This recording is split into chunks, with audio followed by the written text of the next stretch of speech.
Nós estamos recebendo o professor Fábio, candidato a prefeito de Passos, nesta sequência de entrevistas. E a mesma explicação que vai para todos os candidatos, inclusive a antecipação da pauta de hoje. Então eu vou falar para o professor Fábio. Fábio, é uma honra recebê-lo aqui como candidato e a prefeito de Passos nessas eleições de 2016. É só nesse começo que a gente fala um pouco mais, que é para explicar aqui a regra da condução, que é muito simples. O tempo que vai ser medido é só o do candidato. Sim. Isso que eu estou dizendo agora, na hora que eu estiver fazendo as perguntas, não está contando o tempo. O candidato tem 15 minutos para responder todas as perguntas que nós vamos fazer. E na pauta de hoje nós vamos conversar sobre a organização dos poderes, ou seja, qual a sua proposta de montagem de um governo, né, como você pensa em montar a equipe da prefeitura, e também qual o tipo de relação que você entende entre o executivo e o legislativo, o prefeito, os secretários na prefeitura e os vereadores, né, o poder executivo e o poder legislativo. Né? Então, e vamos entrar também na questão da economia rural, que é uma questão histórica em Passos, nós vamos falar sobre isso, você vai falar sobre isso, as políticas da economia rural. E, por fim, nós vamos falar sobre as políticas da educação pública municipal como um todo e a interação entre a rede municipal de ensino, a rede particular, a rede estadual e a rede federal, que nós temos em Passos. Sim. Todas essas unidades. Né? Então nós vamos nesses 3 temas trabalhar hoje, lembrando que o tempo conta de 15 minutos, conforme a nossa ata em comum acordo na Justiça Eleitoral na reunião do dia 19, no Fórum de Passos, com o promotor eleitoral, o juiz eleitoral, chefe do cartório e os representantes da comunicação das campanhas. Né? Sim. Então, nosso candidato Fábio, para lembrar, a sua apresentação inicial você mesmo faz, o senhor mesmo faz, né? O nome do seu partido, da coligação e a maneira com que o partido se apresenta, que é a coligação. Né? Muito bem, eu quero agradecer a você, Marcelo, pela oportunidade de estar aqui com vocês. Eu digo que nós estamos num momento especial. Primeiro porque nós temos um município com sérios problemas em todas as áreas.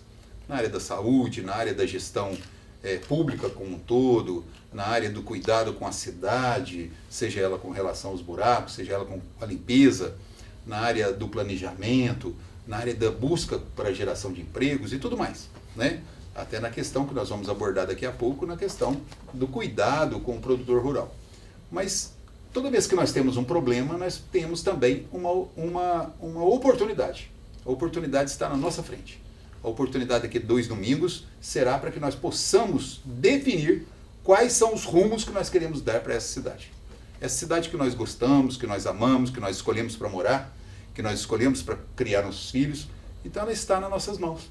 Essa oportunidade, ela está na mão de todos os eleitores que no dia 2 estarão presentes nas mesas de votação para apertar aquele número daquele que ela acredita que será um bom condutor para a nossa cidade. Fábio, o seu número e o nome da coligação. Eu sou o Fábio Callas, número 15, tenho como vice o Dr. Gilberto Kirchner e a coligação é PMDB e Democratas, histórica em Passos, nunca houve isso, PCdoB e PSDC. Nome da Nossa coligação chama Mudança para Valer. Professor Fábio, é claro que nesse preâmbulo que você faz, a maneira com que vai conduzir o município, os problemas, as oportunidades, o senhor falou, preciso organizar o governo.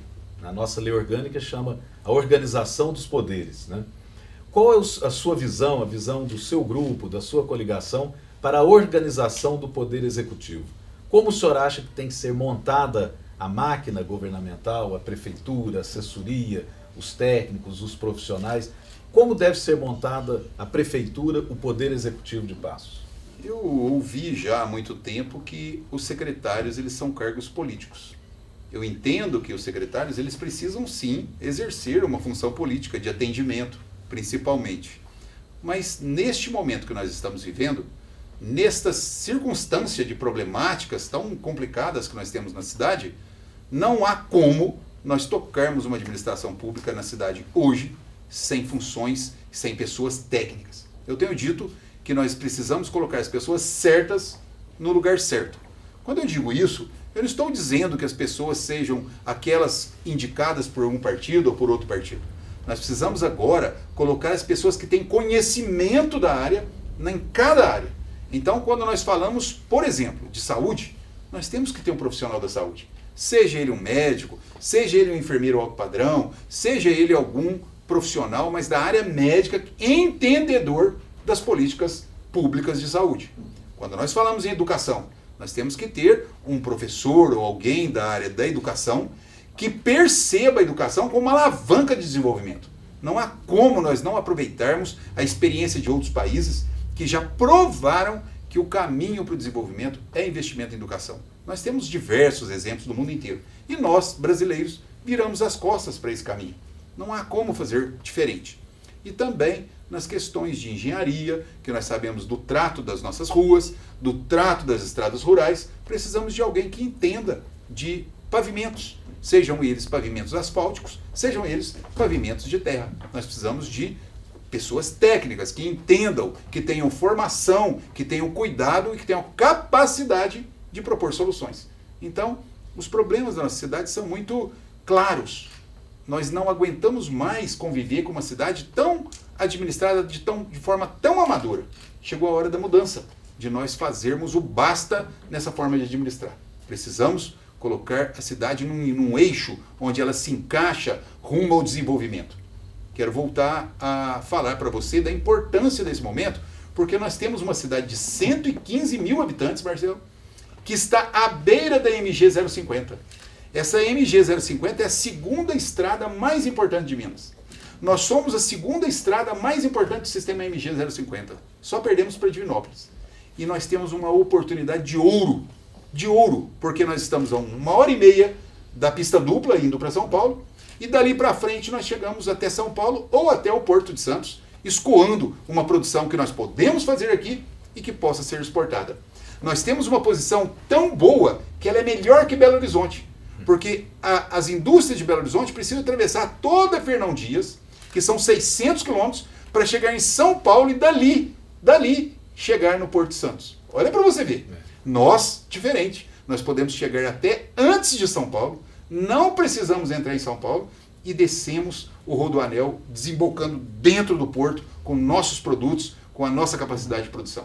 Então, as coisas estão muito favoráveis para nós, desde que a gente escolha administrar a cidade, a gente escolha uma pessoa que cuide da gestão da cidade. Se nós fizermos isso, Passos encaixa num trilho e não sai mais dele. Muito bem. Então, lembrando que nós estamos marcando o tempo só das respostas do professor Fábio, candidato a prefeito de Passos. E quando a gente está fazendo a intervenção, obviamente, o tempo porque são os 15 minutos do acordo feito na nossa reunião junto à Justiça Eleitoral de Passos, aí para as respostas de cada candidato. Devo ressaltar também, depois serão apresentados oportunamente, que os alunos universitários, alunos e alunas da UENG, Universidade do Estado de Minas Gerais, estão aqui nos assessorando, fazem parte da nossa equipe aqui de estagiários aqui na TV Indisol, e que são também os nossos guardas da ética do nosso trabalho, porque nós temos, por obrigação, não é vantagem nenhuma, fazer esse trabalho com total transparência. Estamos gravando, os candidatos têm o seu tempo, nós não temos o menor interesse, porque isso ia estragar todo o processo jornalístico, não ia ser bom para você que está nos assistindo e que tem as opções e as opiniões diversas, estão formando suas opiniões, a gente fazer qualquer tipo de intervenção estranha nesse trabalho, de um candidato saber da resposta do outro, isso não leva a nada, empobrece o nosso trabalho. Mas mesmo assim a gente faz questão que nessa hora é bom confiar na juventude. Então os jovens universitários da UENG e que estão estudando sobre isso, aprendendo sobre ética no jornalismo, nas suas diversas profissões, nos seus cursos, são testemunhas e são também guardas desta gravação até o momento de ela ir ao ar, né? Então a gente que trabalha aqui já há tantos anos e dirige os trabalhos da TV Indisol, a gente agora inverte. Nós passamos a ser dirigidos por esta visão que os próprios alunos, estagiários nossos estão adquirindo, que é da questão técnica e ética. E por falar nisso, professor Fábio, aí daqui a pouco a Juliana volta o cronômetro, né, que o Fábio vai responder de novo, essa questão de contar com as pessoas. Como que um prefeito faz para resolver problemas que às vezes se arrastam de tanto tempo? Às vezes tem casos, não estou pontuando nenhum caso específico, mas a gente está cansado de ver na imprensa, tanto local quanto estadual, nacional, há casos do velho chamado empreguismo, outros, você já abordou um pouco sobre isso na questão dos secretários, mas nós temos também os funcionários de carreira na prefeitura, temos os concursados, temos outros contratos especiais, além dos secretários. Qual é a visão da sua coligação, a sua proposta, do seu partido, da sua equipe, em relação a essa melhor forma de contratar, manter os contratos, administrar o recurso humano na prefeitura?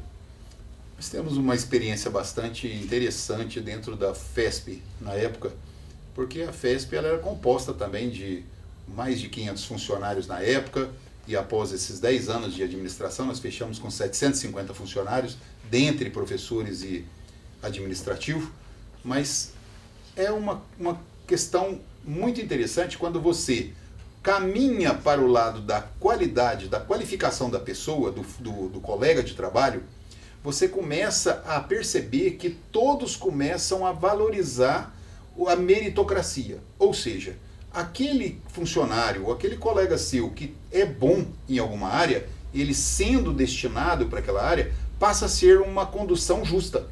E todos reconhecem isso e todos começam a apoiar a forma com que você distribui organizadamente, organicamente o seu trabalho.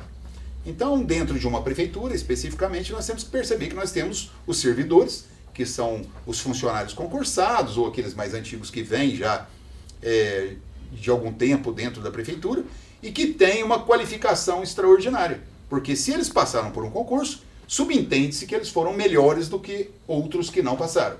Portanto, nós temos funcionários, sim, qualificados, temos funcionários nas diversas áreas que têm conhecimento do que fazer da política pública, da condução da política pública, e nós precisamos aproveitar isso. Se nós fizermos essa junção da qualidade da qualificação deles com o interesse, a motivação para que nós possamos desenvolver o município, com certeza nós estaremos fazendo algo muito diferente, né? Fazendo com que as pessoas nos ajudem a empurrar essa máquina, a fazer com que ela retorne às pessoas que precisam aquilo que a política pública tem como obrigação. Agora, você falou muito bem. É importante nós lembrarmos também que nós temos aqueles funcionários que são os cargos comissionados, que são aqueles que o prefeito leva, né? Que são os cargos de confiança. Então, eu entendo que a administração ela tem dois caminhos para uma saúde financeira da instituição que você administra. O primeiro deles é você melhorar a receita da instituição. Para nós melhorarmos a receita de uma prefeitura, hoje, é um passo que leva algum tempo. Porque você pode aumentar a receita, primeiro, aumentando impostos, que ninguém aguenta mais. Está todo mundo saturado com o que aconteceu nesses últimos anos, com o aumento dos impostos, e não devolveu em política pública. Então esse é um assunto descartado por nós. O segundo caminho será, e nós vamos investir nisso, que é o de captar as empresas, tanto as nossas, que são as prioritárias, fazendo com que elas nos ajudem a ampliar as próprias empresas, a gerar mais emprego, gerar mais renda, através do apoio da prefeitura. Nós precisamos ver o que é que o empresariado quer e precisa, para que eles possam gerar renda. E o terceiro caminho é você ir em busca das empresas de fora e conquistá-las para vir para Paços. Mas a conquista é igual a conquista do namoro. Para você conquistar alguém, uma namorada, você precisa estar bem apresentável. A cidade nossa não está apresentável. Então a primeira coisa que nós temos que fazer é arrumar nossa casa, cuidar das nossas ruas, cuidar um pouco da segurança, cuidar da limpeza urbana, para que nós possamos trazer as indústrias, os empresários, para que eles possam entender que a cidade é uma cidade boa, que vale a pena investir aqui. Isso leva um tempo.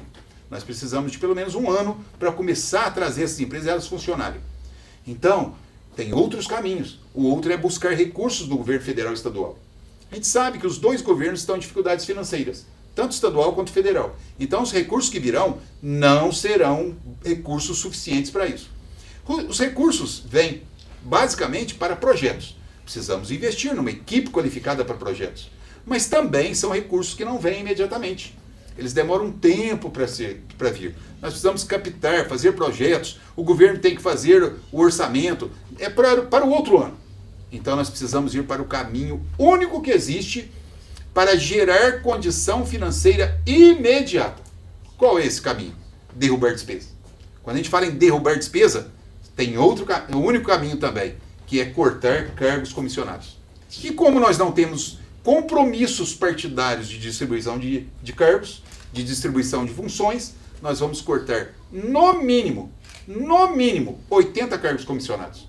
E eu gostaria de contar com você no dia 2 de janeiro, quando você vai me cobrar esse corte. E eu vou dizer para você, Marcelo, eu não cumpri o que eu falei.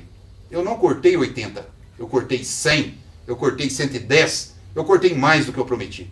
Mas no mínimo 100. E dessa forma nós vamos fazer uma economia automática, porque 80 a 3 mil reais por mês na média que nós fazemos. Com encargos sociais, nós vamos ter uma sobra no mínimo de 500 mil reais ou 400 mil reais.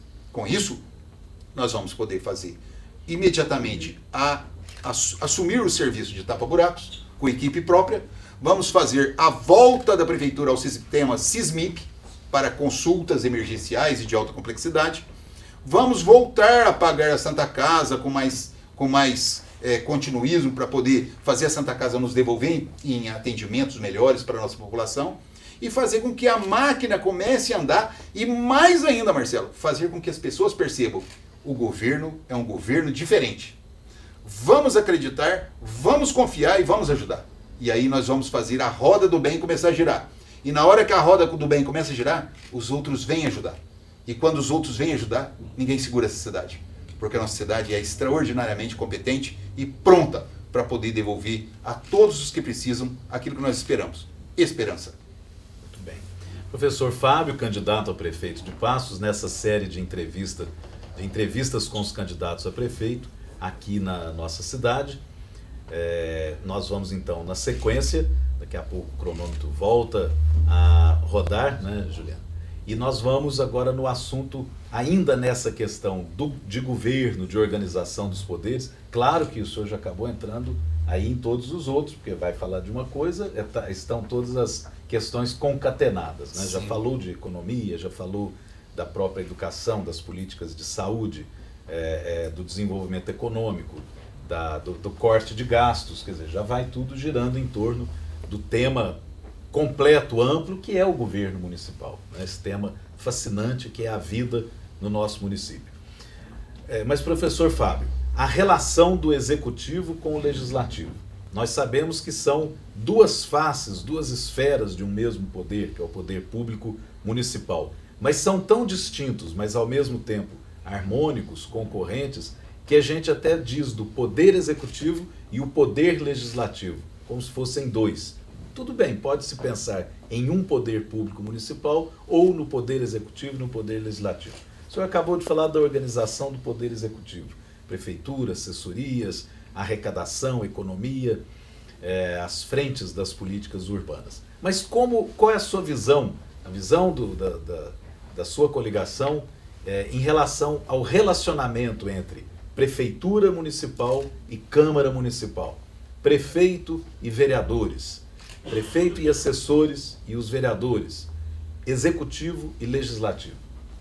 Volto no início da minha fala, na última pergunta, onde é necessário você ter um ambiente respeitoso entre os diversos setores, para que a gente possa produzir uma discussão salutar e que devolva, não a nós pessoalmente, mas à comunidade, aquelas que a gente representa, com ações diretas e que possam trazer benefícios. Eu não tenho a menor dúvida, quando as propostas são boas, todos querem ajudar. Eu acabei de mencionar a roda do bem. Quando você começa a mostrar que o caminho é um bom caminho, todos vêm ajudar. Nós não podemos pensar que as cores partidárias farão com que essa roda do bem fique parada ou fique bloqueada. Nós precisamos entender que as pessoas têm um objetivo também de melhorar a nossa cidade. Nós temos que perceber que todos nós queremos o bem da nossa cidade, porque o bem da cidade é um bem para todas nós pessoas, independentemente das nossas intenções partidárias, dos nossos gostos partidários.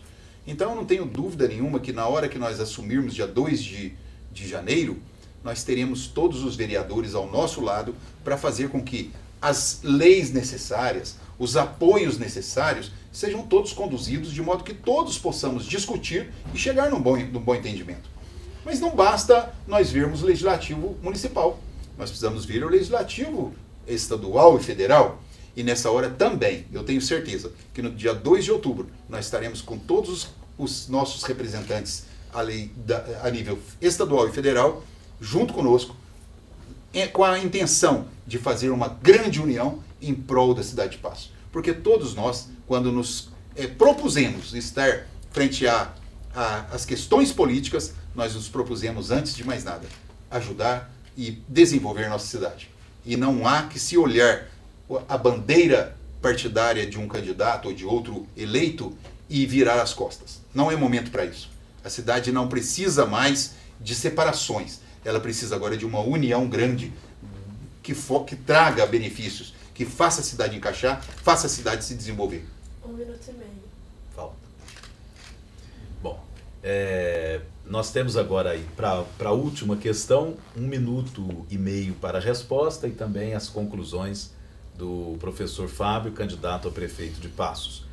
Professor Fábio, entrando um pouco na questão da economia, qual a visão da sua proposta de governo em relação à economia rural, que é histórica em Passos? A ocupação desta terra há mais de 200 anos se dá em função da terra mesma em si, né? Não tanto da mineração, como é comum nas nossas Minas Gerais, mas jamais nesta região, já um pouco adiante do tempo da mineração, embora com essa mesma influência, mas já entrando mesmo na questão da produção rural, a pecuária bovina, a pecuária de leite, que é importantíssima, também a produção de grãos, enfim, qual a visão e a proposta do seu governo em relação a aquecer a economia do município através da economia rural e as suas conclusões nessa primeira entrevista? 1 minuto e meio, professor.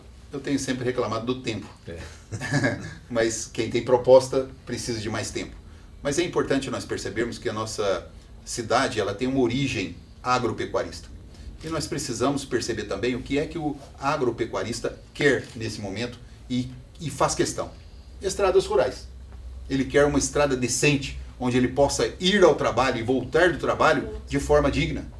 Então eu acabo de sair da Casmil, com um encontro com os funcionários da Casmil, e nós ouvimos de lá que um dos grandes problemas que nós estamos enfrentando no município é que quando o produtor compra o seu insumo, que são os adubos, os caminhões não querem ir para a propriedade para levar o adubo, porque ele não quer enfrentar a situação complicada que estão as nossas estradas rurais. Olha para você ver, nós não temos estradas suficientes para que as pessoas deixem lá o seu adubo. Então nós precisamos fazer com que este serviço seja feito, mas feito com constância, não só apenas na época de chuva, para que o produtor possa então ter um ir e vir mais digno, mais profissionalizado, de forma que ele possa então receber os insumos e devolver a produção à cidade, de forma que a gente possa então gerar renda, gerar empregos e gerar dignidade. Então, é investimento na estrada rural, investimento em um porto seco. Nós temos toda a posição geográfica para isso. Estamos muito próximos. Candidato, eu vou estender mais 1 minuto. Você está concluindo. Eu vou estender mais 1 minuto e, obviamente, nas próximas gravações, os outros candidatos também terão esse minuto a mais. Eu acho que vai isso aí para todos, compensa. Então, mais o seu minuto final agora. Muito bem, eu agradeço. Do Porto Seco na economia rural. Muito bem, a posição nossa geográfica ela é muito boa, nós estamos próximos aqui das cidades aqui que vão pela 146, temos uma capacidade de produção muito boa, o nosso produtor responde com muita facilidade, então nós temos que trabalhar para que o nosso Porto Seco esteja aqui, para que essa produção toda venha para cá, gerando emprego, gerando renda, gerando outras empresas até de industrialização desses produtos, escoando para exportação ou para os grandes centros. Eu quero então, nesse final, agradecer você, Marcelo, dizer para você que você está numa ação muito cidadã, que é isso que as pessoas da cidade precisam. Avaliar os candidatos para que nós tenhamos certeza de quem é que nós podemos contar e confiar em administrar uma cidade de 115 mil habitantes. Não podemos com governo amador mais. Precisamos profissionalizar com alguém sério, alguém que seja trabalhador, alguém que seja corajoso para colocar essa cidade dentro do trilho que ela merece. Muito obrigado. Nós é que agradecemos esse início da nossa série de entrevistas e a gente fica muito feliz de estar colaborando. É obrigação nossa, é prazer da gente levar até você, nossos teleinterativos, essas informações. Nós teremos, obviamente, os outros candidatos. Nós queremos agradecer a presença do professor Fábio, candidato a prefeito de Passos, que trouxe essa primeira rodada das suas ideias. Teremos a segunda oportunidade. Nós queremos também agradecer o juiz eleitoral, o promotor eleitoral, os técnicos e dirigentes e auxiliares do cartório eleitoral de Passos, que em reunião no dia 19, com os representantes das coligações dos 3 candidatos a prefeitos e candidata a prefeita, pudemos juntos chegar a essa conclusão de ter essa oportunidade. Agradeço o Henrique Piotto, a equipe da TV Indisol, agradeço também os nossos estagiários, a equipe dos universitários da Universidade do Estado de Minas Gerais, que estão aqui sendo os nossos supervisores, os nossos guardiães deste trabalho. E principalmente você que está nos acompanhando pelo canal 8, que é a anteninha espinha de peixe, a anteninha comum, ou o canal 13, Master Cabo, por assinatura, ou você que nos acompanha pelo Facebook, TV Indisol no Face, ou também você que busca TV Indisol no YouTube. Um abraço.